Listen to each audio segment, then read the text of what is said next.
ಅಪೊಸ್ತಲರ ಕೃತ್ಯಗಳು 13ನೇ ಅಧ್ಯಾಯ 22ನೇ ವಚನ. ಆಮೇಲೆ ದೇವರು ಅವನನ್ನು ತೆಗೆದುಹಾಕಿ ದಾವೀದನನ್ನು ಅವರ ಮೇಲೆ ಅರಸನನ್ನಾಗಿ ಮಾಡಿ, ಇಷಯನ ಮಗನಾದ ದಾವೀದನು ನನಗೆ ಸಿಕ್ಕಿದನು.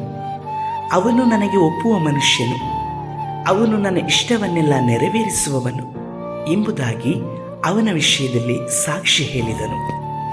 ಕರ್ತನಲ್ಲಿರುವ ಪ್ರೀತಿ ದೇವಿ ಜನರೇ, ದೇವರಾಗಿರುವಂಥ ಯೇಸು ಕರ್ತನ ನಾಮದಲ್ಲಿ ಈ ಮುಂಜಾನೆ ವೇಳೆಯಲ್ಲಿ ನಿಮ್ಮನ್ನು ವಂದಿಸುತ್ತೇನೆ.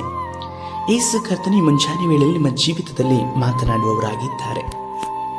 ಈ ದಿನ ಸಭೆಯಾದಂಥ ದಿನ, ಸಭೆಯಾಗಿ ಕೂಡಿಕೊಳ್ಳುವಂಥದ್ದನ್ನು, ಅದು ತಕ್ಕ ಸಮಯದಲ್ಲಿ ಕೂಡಿಕೊಳ್ಳುವಂಥದ್ದನ್ನು ನಾವು ಮರೆಯಬಾರದು. ಯಾಕಂದರೆ ದೇವರಾಗಿರುವಂಥ ಕರ್ತನು ಸಭೆಯಲ್ಲಿ ಆತ್ಮನ ಮುಖಾಂತರವಾಗಿ ನಮ್ಮ ಜೊತೆಯಲ್ಲಿ ಮಾತನಾಡುವವರಾಗಿದ್ದಾರೆ. ಬೋಧಿಸುವಂಥವರು ಸೇವಕರಾಗಿದ್ದು ಸಹ ಆ ಬೋಧನೆಗಳನ್ನು, ಆ ಶಬ್ದವನ್ನು ಹೊರಡಿಸುವಂಥವರು ಪವಿತ್ರಾತ್ಮನೇ ಆಗಿದ್ದಾರೆ. ಇಂದು ನಮ್ಮ ಜೀವಿತದಲ್ಲಿ ಸಭೆಯಾಗಿ ಕೂಡಿ ಬರುವಂಥ ನಮ್ಮ ಸಾಕ್ಷಿಗಳು ಮುಖ್ಯವಾದದ್ದು. ಕರ್ತನು ತನ್ನ ಸಭೆಯಲ್ಲಿ ನಡೆದಾಡುವವರಾಗಿ ಇದ್ದಾರೆ. ಆತನ ಸಮ್ಮುಖದಲ್ಲಿ ಆರಾಧಿಸಲಿಕ್ಕಾಗಿ, ಪ್ರಾರ್ಥಿಸಲಿಕ್ಕಾಗಿ, ಕರ್ತನ ಶರೀರವಾಗಿರುವಂತಹ ಆತನ ಸಭೆಯಲ್ಲಿ ನಾವು ಬೇರೂಡಿಕೊಂಡು ಬೆಳೆಯಲಿಕ್ಕಾಗಿ ಆತ್ಮನ ವರಗಳಿಂದಲೂ ಫಲಗಳಿಂದಲೂ ನಮ್ಮನ್ನು ತುಂಬಿಸಿ ಶೃಂಗರಿಸಿ ಕರ್ತ ನಡೆಸುವವರಾಗಿದ್ದಾರೆ. ಇಂದು ನಮ್ಮ ಸಾಕ್ಷಿ ಜನಗಳ ಮುಂದೆ ಇರುವ ಹಾಗೆ ದೇವರ ಮುಂದೆ ಇದೆಯಾ ಅನ್ನುವಂಥದ್ದನ್ನು ನಾವು ಪರೀಕ್ಷಿಸಿಕೊಳ್ಳಬೇಕು. ಜನಗಳು ನಮ್ಮ ಮುಖವನ್ನು ನೋಡುತ್ತಾರೆ, ಆದರೆ ದೇವರು ನಮ್ಮ ಹೃದಯಗಳನ್ನು ನೋಡುವವರಾಗಿದ್ದಾರೆ. ಅರಸನಾಗಿರುವಂಥ ದಾವೀದನು ದೇವರಿಗೆ ಮೆಚ್ಚುಗೆಯಾದಂತಹ ಮನುಷ್ಯನಾಗಿದ್ದನು. ಅವನ ಜೀವಿತ ಅರಸನಾದ ನಂತರದಲ್ಲಿ ಹೇಗಿತ್ತು, ಅರಸನಾಗುವುದಕ್ಕಿಂತ ಮುಂಚಿತವಾಗಿ ಸಹ ಅದೇ ರೀತಿಯಲ್ಲಿ ದೇವರಿಗೆ ಮೆಚ್ಚುಗೆಯಾದಿದ್ದನು.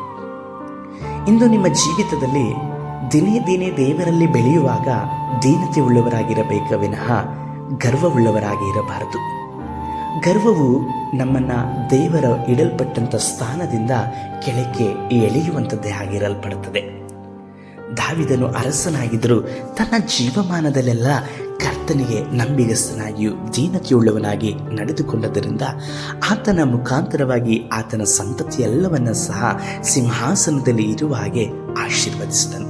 ಪ್ರಿಯರೇ, ಇಂದು ನೀವು ಕರ್ತನಿಗೆ ಎಷ್ಟರ ಮಟ್ಟಿಗೆ ತಗ್ಗಿಸಿಕೊಂಡು ದೀನತೆಯುಳ್ಳವರಾಗಿ ನಡೆದುಕೊಳ್ಳುತ್ತೀರೋ ಅಷ್ಟು ನಿಮ್ಮ ಸಂತತಿಯನ್ನು ಕರ್ತನು ಹೆಚ್ಚಿಸುವನಾಗಿಯೂ ಆಶೀರ್ವದಿಸುವನಾಗಿಯೂ ಇದ್ದಾರೆ. ಅದಕ್ಕೆ ಬೇಕಾಗಿರುವಂಥದ್ದು ದೇವರಿಗೆ ಮೆಚ್ಚುಗೆಯಾದಂತಹ ಜೀವಿತ. ಅಂತಹ ಜೀವಿತಕ್ಕಾಗಿ ನಾವು ಕರ್ತನಿಗೆ ಸಮರ್ಪಿಸಿಕೊಳ್ಳುವ.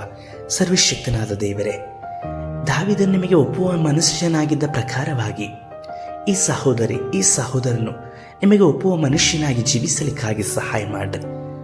ಮನುಷ್ಯರ ಹಾಗೆ ಒಳಗೊಂದು ಹೊರಗೊಂದು ಇರದ ಹಾಗೆ ಯಥಾರ್ಥವಾಗಿ ನಿಮ್ಮ ಸಮ್ಮುಖದಲ್ಲಿ, ಸಭೆಯಲ್ಲಿ, ಇತರರ ಮುಂದೆಯೂ ಸಹ ಯಥಾರ್ಥವಾಗಿ ಜೀವಿಸುವಂಥ ಜೀವಿತವನ್ನು ಕೊಡ್ರಿ. ಯೇಸು ಕರ್ತನ ನಾಮದಲ್ಲಿ ತಂದೆಯೇ.